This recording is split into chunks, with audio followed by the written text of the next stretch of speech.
Alors ici, on est dans une partie du Geek Festival qu'on a aménagé plutôt pour les enfants, qui intègre des œuvres qui sont à la fois numériques, à la fois ludiques. Et en gros, il y a un mot d'ordre dans cet endroit, c'est de toucher. Quelque chose qu'on a rarement l'habitude de dire aux enfants quand ils rentrent dans une exposition.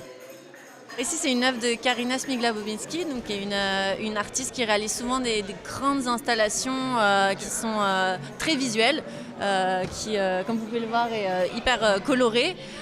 Donc, c'est des couches d'encre qui sont assemblées et qui, en fait, en les touchant, permettent de jouer avec les couleurs.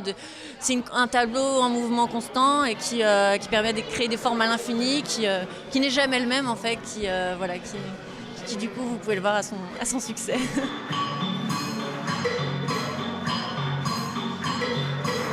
C'est une œuvre dans laquelle on actionne des petits modules qui vont chacun leur tour et puis après tous se coordonner ou se décoordonner, ça dépend de ce qu'on a envie de faire, qui vont actionner des petits modules qui sont sur le mur.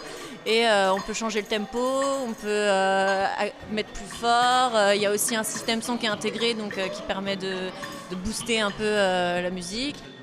Enfin voilà, c'est des œuvres numériques et les enfants, c'est pas forcément des choses dont ils vont savoir tout de suite se servir, quoi. Ils vont avoir tendance à taper dessus sans essayer de comprendre le mécanisme. C'est aussi le expliquer comment ça marche. Enfin, par exemple, le principe du flip paper, qui du coup a une caméra intégrée qui projette une balle qui réagit au dessin que les enfants ont fait. Pour les enfants, c'est magique, mais c'est bien aussi que les adultes derrière expliquent et essayent. Et du coup, c'est pour ça qu'on a aussi souvent beaucoup de grandes personnes qui s'amusent avec eux.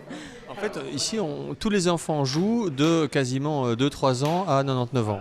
Ouais, c'est un peu ça. Comme les jeux de société, c'est la même chose, ouais.